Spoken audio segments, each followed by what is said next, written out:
Balik ke 3 Yohanes pasal yang pertama, ini juga doa saya buat setiap saudara. Saudaraku yang kekasih, aku berdoa semoga engkau baik-baik.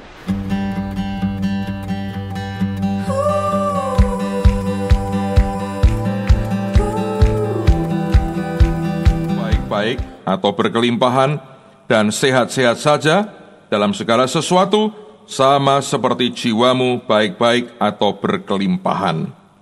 Nah, sekarang kita akan mempelajari hari ini tentang hukum yang luar biasa dalam kehidupan kita, yaitu adanya hukum pelipat gandaan yang tidak atau jarang sekali kita perhatikan. 2 hukum yang kita ingin fokuskan dalam beberapa saat mendatang ini, yaitu hukum pelipat gandaan dan hukum akan hukum tabur tuai. Kita lihat dulu dalam Kejadian pasal yang ke-8. Kejadian 8 ayat yang ke-22. Kejadian 8 ayat 22, Alkitab berkata demikian. Selama bumi masih ada, takkan berhenti-henti musim menabur dan menuai, dingin dan panas, kemarau dan hujan, siang dan malam. Dengan kata lain, Tuhan berkata, selama bumi masih ada, ini hukum menabur dan menuai akan tetap terjadi. Jadi ini merupakan hukum yang sampai Tuhan datang akan berlaku dalam kehidupan kita, secara jasmani, tapi juga secara rohani. Nah, dalam Galatia pasal yang ke-6, kita bisa melihat akan sisi yang lain dari Alkitab ini. Galatia pasal yang ke-6, perhatikan pada ayat yang ke-7, saudara akan menyaksikan atau mengerti akan hal yang seperti ini. Galatia 6 ayat yang ke-7. Alkitab mengatakan, jangan sesat, Allah tidak membiarkan dirinya dipermainkan, karena apa yang ditabur orang, itu juga yang akan dituainya. Nah, banyak orang berkata, Pak, ini bukan ayat soal keuangan, sebab di ayat yang ke-8 tidak bicara soal keuangan. Mari lihat ayat yang ke-8. Sebab barang siapa menabur dalam dagingnya, ia akan menuai kebinasaan dari dagingnya. Tetapi barang siapa menabur dalam roh, ia akan menuai hidup yang kekal dari roh itu. Benar, ini tidak bicara keuangan. Tapi jangan lupa, ayat yang ke-6-nya jelas bicara soal keuangan. Mari saya bacakan buat saudara. Dan baiklah dia yang menerima pengajaran dalam firman, membagi segala sesuatu yang ada padanya dengan orang yang memberikan pengajaran itu. Artinya, ini bicara soal keuangan. Anda memberkati orang-orang yang selama ini mengajar Anda dari firman Tuhan. Jadi, hukum tabur tuai ini berlaku baik secara jasmani, tapi juga secara rohani. Semua yang ada dalam kehidupan kita ini ada hukum tabur tuainya. Yang kita alami hari ini, hasil taburan kita di masa lalu. Tapi yang kita tabur hari ini akan kita tuai di masa depan. Nah, apa yang hebat dari hukum tabur tuai ini? Yang pertama, Anda harus sadar bahwa dalam kehidupan kita ini ada kuasa pelipat gandaan yang luar biasa yang Tuhan berikan dalam hidup kita. Tidak ada hukum tabur tuai sebelum ada suatu kenyataan kebenaran bahwa dalam hidup kita itu ada suatu yang namanya kuasa pelipat gandaan yang dahsyat dalam kehidupan kita. Coba lihat dalam Kejadian pasal yang pertama. Kejadian pasal yang pertama, ayat 11, 12, dan ayat yang ke-29. Berfirmanlah Allah, hendaklah tanah menumbuhkan tunas-tunas muda, tumbuh-tumbuhan yang berbiji, segala jenis pohon buah-buahan yang menghasilkan buah yang berbiji, supaya ada tumbuh-tumbuhan di bumi, dan jadilah demikian. Tanah itu menumbuhkan tunas-tunas muda, segala jenis tumbuh-tumbuhan yang berbiji, dan segala jenis pohon-pohonan yang menghasilkan buah yang berbiji. Allah melihat bahwa semuanya itu baik. Ada hal yang jelas Tuhan katakan tentang buah yang ada bijinya. Kadang kita bingung mengapa dan apa maksud Tuhan dengan semuanya itu. Nah, sekarang mari kita perhatikan lebih jauh di ayat yang ke-29. Berfirmanlah Allah, lihatlah, aku memberikan kepadamu segala tumbuh-tumbuhan yang berbiji di seluruh bumi dan segala pohon-pohonan yang buahnya berbiji. itulah akan menjadi makananmu. Nah, dengan kata lain kita harus belajar, semua yang kita makan, semua yang kita nikmati yang dari Tuhan, sebetulnya itu di dalamnya ada kekuatan multiplikasi atau pelipat gandaan. Apapun yang kita terima dari Tuhan, baik secara rohani maupun jasmani maupun materi, di dalamnya ada daya atau kuasa pelipat gandaan yang luar biasa yang memang sudah Tuhan masukkan dalam semua berkat yang Dia berikan dalam hidup kita. Di mana kuasa pelipat gandaannya? Itu ada pada bijinya. Contoh begini saudara, kalau seseorang memberikan Anda itu sebuah pohon atau sebuah mangga, buah mangga, dan Anda makan akan buah itu, Anda tanam bijinya, apa yang terjadi? Sekian waktu kemudian, Anda tidak hanya punya buah mangga, Anda akan punya pohon mangga. Nah, berapa biji dihasilkan oleh satu pohon itu? Setiap kali panen, mungkin puluhan biji akan dihasilkan. Itu akan bertahun-tahun, setiap tahun Anda akan nikmati ratusan buah mangga yang asalnya dari mana? Dari satu biji itu. Nah, bayangkan setiap kali Anda panen, Anda ambil bijinya, Anda tanam lagi, dalam sekejap setiap kali panen mungkin ribuan buah mangga akan saudara dan saya nikmati. Dan asalnya dari satu orang memberikan kepada kita satu buah mangga dan bijinya kita tanam. Biji itulah sebetulnya yang memiliki daya pelipat gandaan yang luar biasa. Nah, jangan lupa, semua berkat yang Tuhan berikan dalam dua hidup kita itu ternyata punya dua unsur, yaitu unsur yang kita bisa makan atau bagian yang kita bisa makan, dan bagian yang harus kita tanam atau kita tabur, yaitu bagian bijinya. Nah, bagian biji inilah yang akan menghasilkan tuaian pelipat gandaan yang luar biasa di dalam kehidupan kita. Sekarang mari kita lihat dalam konteks di Perjanjian Baru. Lihat 2 Korintus pasal yang ke-9. Saya mencoba untuk memberikan kepada saudara gambaran yang lebih utuh di Perjanjian Lama dan Perjanjian Baru, karena seringkali orang bertanya, itu Perjanjian Lama, ini Perjanjian Baru. Sebetulnya sebagai orang percaya, jangan terlalu mempermasalahkan itu, karena dua-duanya adalah firman yang harusnya diterima dengan hati yang terbuka, dan Roh Tuhan akan menghidupkannya dalam kehidupan kita. 2 Korintus pasal yang ke-9, perhatikan mulai ayat yang ke-6. Nah, kalau Anda baca dari pasal 9 ayat yang pertama, judulnya pengumpulan uang untuk Yerusalem. Jelas ini bicara soal keuangan sebetulnya. Ayat yang ke-6 dikatakan begini, camkanlah ini, orang yang menabur sedikit akan menuai sedikit juga, dan orang yang menabur banyak akan menuai banyak juga.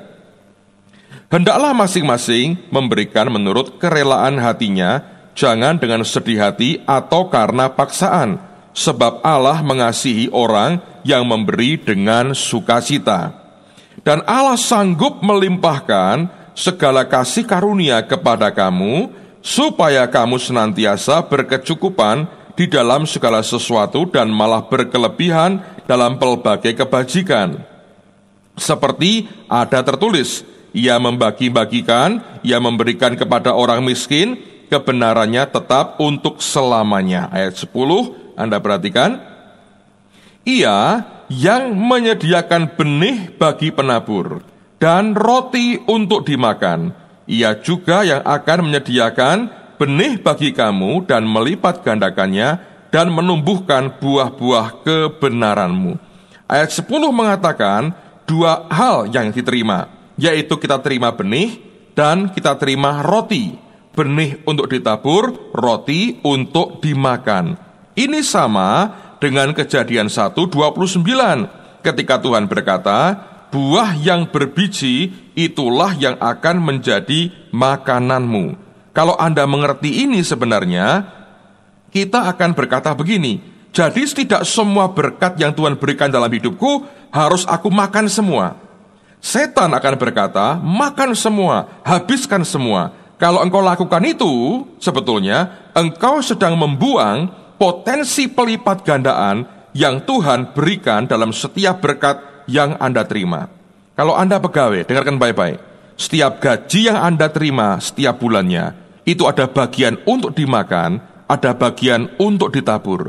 Kalau Anda pengusaha, setiap keuntungan yang engkau terima, ada bagian untuk dimakan, ada bagian untuk ditabur. Anda profesi, apapun pekerjaan saudara. Anda pelajar, uang jajan dari mamah, sebagian untuk dimakan, sebagian taburkan, supaya engkau tidak kehilangan potensi multiplikasi pelipat gandaan yang Tuhan berikan dalam kehidupanmu. Kalau Anda bisa pegang ini, saya yakin hidupmu akan diangkat Tuhan luar biasa. Nah, sekarang kita akan lihat sebuah contoh dalam firman Tuhan dalam Kejadian pasal yang ke-47. Kejadian 47 mengisahkan sebuah kisah yang sangat-sangat menarik sekali, dan saya ingin membacakannya buat saudara. Kejadian pasal yang ke-47.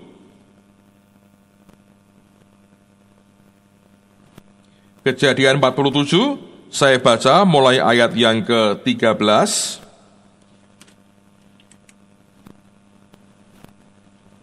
Kejadian 47 ayat 13. Baik, saya akan bacakan, Anda perhatikan pada Alkitab saudara.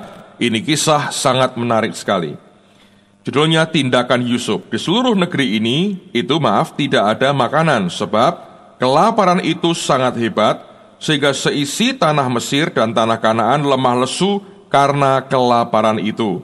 Maka Yusuf mengumpulkan segala uang yang terdapat di tanah Mesir dan di tanah Kanaan, yakni uang pembayar gandum, Anda garis bawahi kata gandum ini, yang dibeli mereka, dan Yusuf membawa uang itu ke dalam istana Firaun. Setelah habis uang di tanah Mesir dan di tanah Kanaan, datanglah semua orang Mesir menghadap Yusuf dan berkata, "Berilah makanan kepada kami. Mengapa kami harus mati di depanmu? Sebab tidak ada lagi uang." Tolong garis bawahi kata makanan tadi.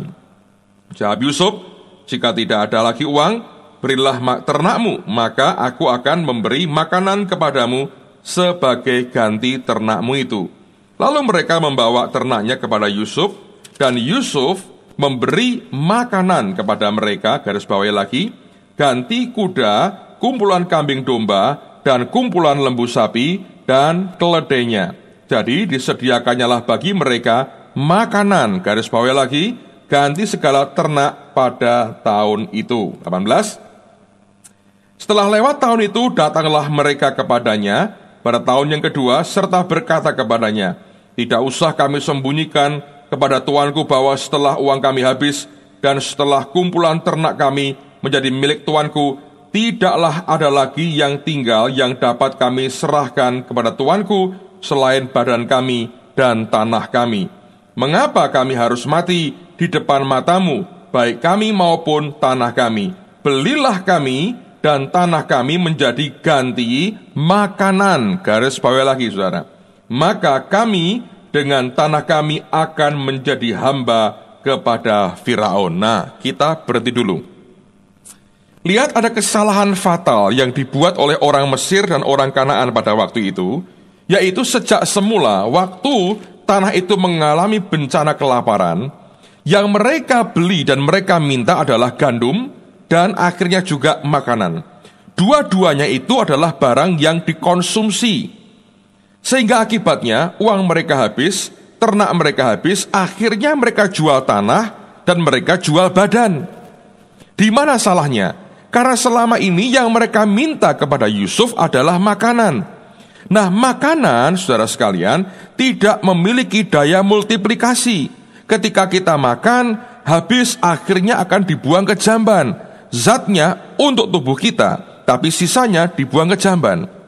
Inilah kesalahan fatal yang dibuat oleh orang Mesir dan orang Kanaan, karena selama berkali-kali sampai uang mereka habis, tanah mereka habis, ternak mereka habis, mereka terus minta makanan. Setelah mereka kehabisan semuanya, baru mereka sadar, tapi agak terlambat. Nah, di mana sadarnya? Ayat berikutnya di 19 bagian terakhir dikatakan, berikanlah benih supaya kami hidup dan jangan mati, dan supaya tanah itu jangan menjadi tandus. Dia sadar ketika mereka mulai berkata, kami melarat, tidak punya apa-apa. Selama ini kami hanya belanjakan untuk makanan. Akhirnya mereka melarat dan tidak punya apa-apa.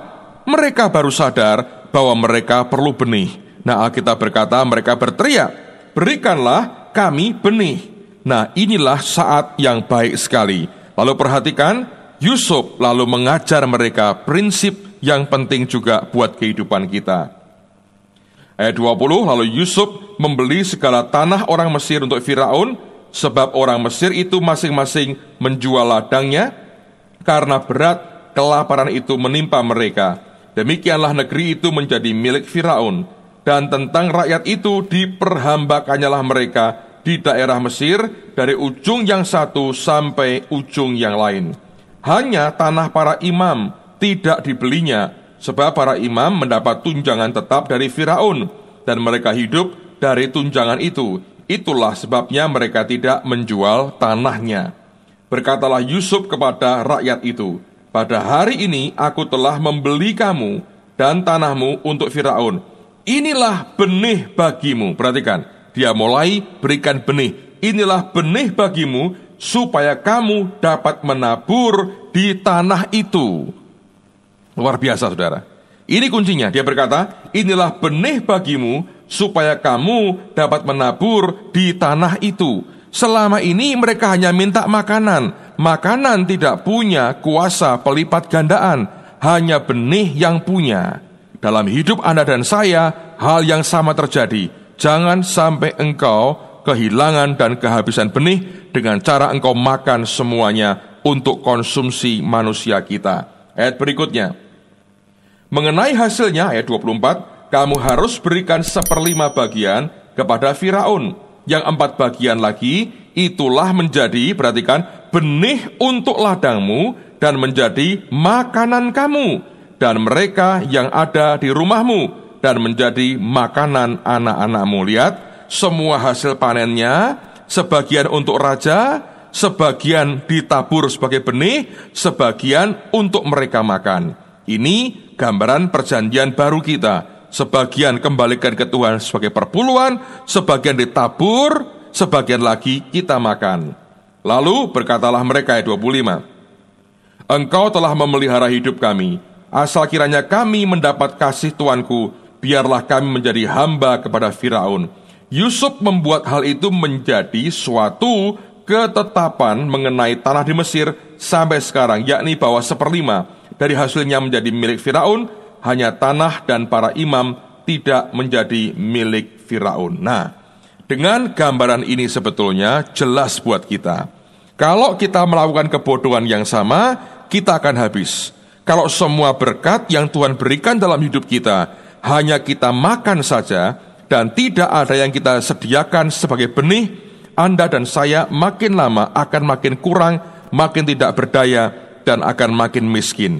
Tapi kalau kita mengerti, semua rezeki, semua berkat, semua income yang kita terima dari Tuhan tentunya, jelas sebagian kita harus pakai untuk kita makan.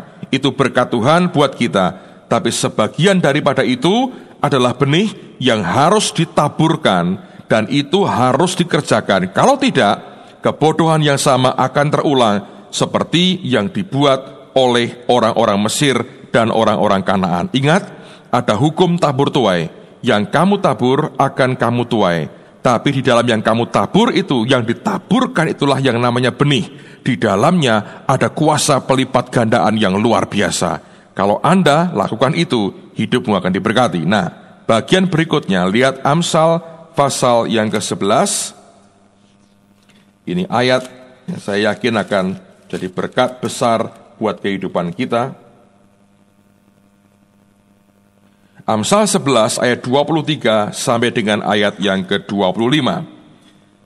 Alkitab mengatakan, keinginan orang benar mendatangkan bahagia semata-mata, harapan orang fasik mendatangkan murka. Lalu Alkitab mengatakan begini, ada yang menyebar harta tetapi bertambah kaya. Ada yang menghemat secara luar biasa namun selalu berkekurangan. Siapa banyak memberi berkat, diberi kelimpahan. Siapa memberi minum, ia sendiri akan diberi minum. Saya mau katakan, orang benar boleh punya keinginan yang mendatangkan kebahagiaan. Untuk Anda mendapatkan yang engkau inginkan, yang membuat engkau bahagia, caranya simple, menabur, saudara. Di dalam benih yang ditaburkan, ada daya pelipat gandaan yang luar biasa. Karena itu Alkitab berkata, ada yang menyebar harta tetapi bertambah kaya. Kenapa? Karena disebar dalam pengertian ditabur. Yang ditabur dituai. Makin banyak tuaiannya. Tapi ada yang menghemat secara luar biasa, tidak pernah nabur. Dia makan terus. Akhirnya dikatakan, namun selalu berkekurangan. Jelas, bahkan makin lama akan makin kurang. Alkitab mengatakan, siapa banyak memberi berkat, diberi kelimpahan. Siapa memberi minum, ia sendiri akan diberi minum. Saya berdoa, jangan pernah Anda tahan benihmu. Iblis berkata, makan semua, ini milikmu. Saya berkata, itu kebodohan, saudara. Karena engkau harus sadar, ada roti yang engkau boleh makan, ada benih yang harus engkau taburkan, ada daging buah yang engkau bisa makan, ada bijinya yang harus engkau taburkan lagi. Ingat, ada waktu menabur, akan ada waktu menuai. Yang engkau tabur akan engkau tuai. Tuhan memberkati saudara.